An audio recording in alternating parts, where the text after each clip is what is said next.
From the Fantasy Armchair, it is the Fantasy TyRant. Hey there, fellow fantasy football freaks. Welcome back once again to the Fantasy Armchair. So this is it, the finale of my 6-part series covering my top 200 overall rankings for the 2024 season. If you haven't watched the other parts, go watch them now and come back to this one. Unless you want to watch them out of order, look, I don't give a shit. Live as crazy as you want. Just don't forget to take a sec to like, subscribe, and hit the notifications bell so you don't miss any of the best fantasy football content on YouTube. And if you want weekly one-on-one advice, sign up with me on Patreon. The link is in the description. You'll get weekly one-on-one advice for all your teams, trade analysis, roster construction analysis, bonus content, entries into contests, my weekly rankings, and so much more. And hey, even if you don't need all that and you just want to help support me so I can continue to do this show, help a brother out. Go sign up with me on Patreon. It's $5 a month. You keep this show afloat until it's ready to take off like a damn rocket to the moon. Once again, thank you all so much for all your support, your love, donations, whatever you got. Hey, much appreciated, and I work hard for no money to bring all this content to you. So I appreciate it. Anyway, enough shameless self-promotion. You've waited long enough, so here it is. My final 60 spots of my top 200 overall to draft this season. Okay, fine, I give in. I'm ready to drink the Kool-Aid and finally get aboard the Taysom Hill bus. Tired of this guy making me look like an idiot. They aren't even hiding it anymore in New Orleans with bullshit buzz about Juwan Johnson or Foster Moreau or any other decoy tight end. Taysom Hill is the tight end to own for the Saints, and if Derek Carr struggles or gets hurt, Taysom's value skyrockets. Another guy I may even have too low, but you can get him at the end of your draft as he's going undrafted in most leagues. If you punt at the tight end position, Taysom Hill's a great candidate to pair up with a more traditional tight end just in case. Hill might not be used in every game, but if he's used in any, he's a must start. I'd take him and another solid floor tight end you can get late like Pat Freiermuth or Cole Kmet and see how Taysom's use shakes out. Some sites may still have Hill listed as just a QB, but the best ones have him as a QB/tight end. And if you can count him as a tight end, he would have been the tight end 12 last season and a tight end 9 in 2022. Regardless of how his team uses him, there's talk they plan to use him even more this season, and he'll be valuable in the tight end slot more often than not. Take a chance on him, take Kmet or someone else's insurance, and see how his usage pans out. Low risk, high reward. Can't beat that. Alright, next up here, listen, here's the deal. The Patriots suck. We know that. And so they're going to be throwing a lot.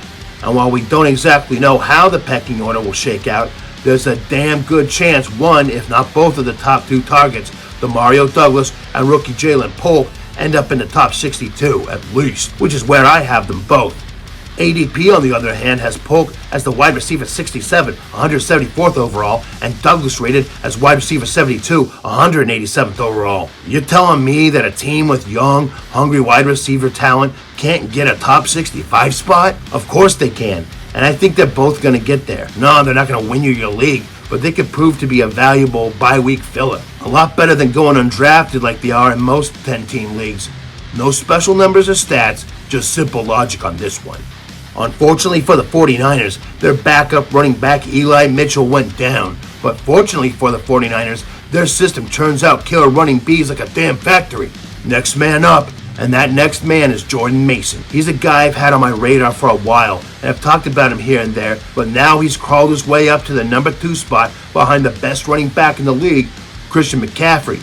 If McCaffrey were to get hurt, Jordan Mason could be a league winner if you're smart enough to stash him with your last pick in your draft. Even with CMC intact, he's got fantasy value, as the Niners plan to use this kid's strength and power to complement CMC as a bruising combo attack down near the goal line. He's also worked on his pass blocking and pass catching and just about everything the Niners coaching staff has thrown at him. He had a bit of an attitude coming into the league, but he's grown up a bit and it's paying off. He's definitely a sleeper. Draft Jordan Mason as your last pick. Michael Wilson has slowly crept up my draft board. Yeah, I think Marv Harrison and Trey McBride will be Kyler's go-to guys, but then after that, who's the number 3 guy? Because the number 3 guy in this offense will have some value in fantasy, and I think it's Michael Wilson. Yeah, Dorch the Torch will get his weird random games of brilliance now and then, But Michael Wilson will have the higher floor week to week and higher ceiling overall. Zay Jones may threaten some attention, but Wilson will be the clear third guy in this offense. Last season, he had some nice flares here and there as a rookie, especially in week 4 when he caught all 4 targets for 76 yards and 2 touchdowns. He and Kyler Murray both got healthy and built a rapport over the last 2 games of the season, where over those 2 games, Michael Wilson caught 10 out of 12 targets for 130 yards and a touchdown, scoring 15.5 fantasy points in each of those 2 contests. In his second year, with everyone healthy and an offense that'll most likely improve from last season, Wilson definitely has some upside play as a late-round flyer. He could absolutely crush his consensus ranking of wide receiver 68, 166th overall. Sneaky pickup here. Darnell Mooney is a guy that's been very hard to predict. He had good games when he should have had bad games and vice versa. He's becoming my new Jared Cook. He's on my shit list and I can't bring myself to draft him. Even with Rondale Moore going down for the season, I just think Drake London and Pitts will be eating up most of the targets and Mooney will be unstartable despite being the third option in the passing game. He's either going to slightly break out or fall flat again, and my money is on the latter. This offense is kind of mysterious right now. That insecurity makes it hard to draft a player known for being unpredictable. I ain't buying it till I see it, and I'll sleep soundly if I'm wrong about this one.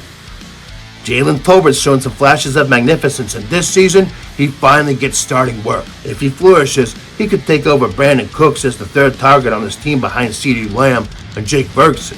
He's the new, and I think improved, Michael Gallup. I think the Cowboys will throw more this year with uninspiring options at running back and weakness on the O-line when it comes to run blocking. Tolbert won't be consistent, but rather a splashy player that'll have ups and downs, but certainly could be used as a bye-week filler. Just gotta hope and pray you plug him in on the right week. He's a boom or bust option in this offense, but the booms could outweigh the busts.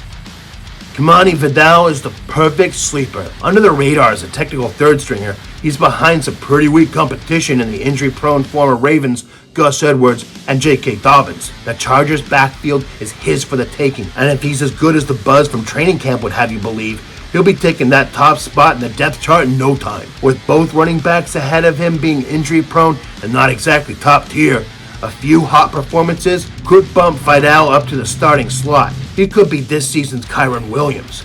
In 2023, playing for Troy, he amassed an FBS high 297 rushes for 1,661 yards and 14 touchdowns. He ranked second in missed tackles and first in explosive run plays, and he was the third-ranked college running back according to Pro Football Focus. I know he's going to be the guy in LA eventually, but it could happen sooner than later. May as well take him and leave him on the last seat of your bench in case that hand grenade goes off.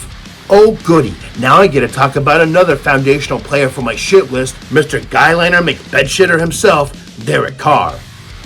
It ain't even that he's that bad, it's just he's so unpredictable. One game, he looks to be a sharpshooter that even someone's Turkish dad could be proud of. And then the next game projects to be a big game for Carr, and he finds some way to drop the balls. I mean ball. It's like one game he's a superstar, and the next game, in a much easier matchup, he tenses up, and then his moves and play become about as impressive as an Australian breakdancer.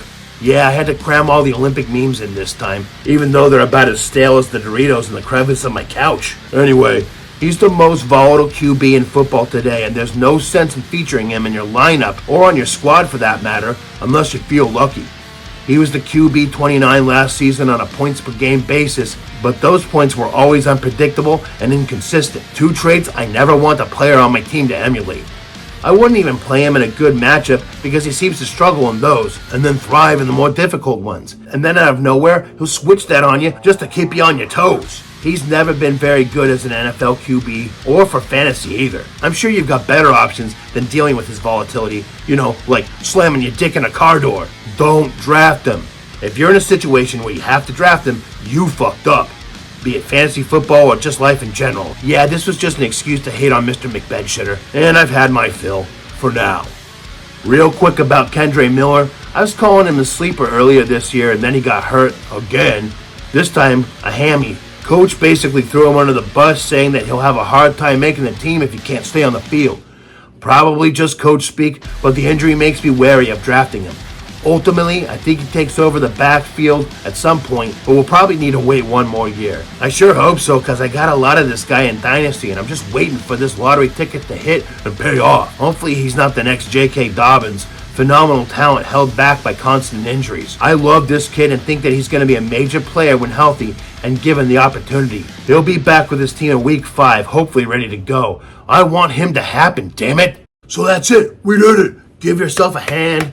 Yeah, thank you so much for sticking with me through all of this, all your support and your love and everything. It's much appreciated. And hopefully the top 200 really helped you out. Celebrate the end of this by clicking the like button, notifications bell, subscribe if you haven't, and share with everyone you know. Want to celebrate with me more? Go ahead and sign up with me on Patreon. The link is down there in the description. You get unlimited one-on-one advice every week, bonus content, my weekly rankings, the updated version of my top 200, contest entries, so much more. For only $5, hell, it's an insult that you wouldn't sign up. It's okay. You do you. I ain't judging your budget. But if you want my help to make you a fantasy football god, then sign up with me on Patreon. Link down there in the description. But hey, as I alluded to earlier, I've got a show coming up on Sunday, a live show where I'll be doing my last draft of the season. I'll go over my picks, analyze other people's picks, plus I'll go over my 5 deep dives, including my double deep danger dive of the year. I'll also be answering your draft questions, lineup questions, anything that you need. You don't want to miss it. I hope the top 200 help. If you want more help, sign up with me on Patreon. Otherwise, I'll see you Sunday. Until then, I'm out. Peace.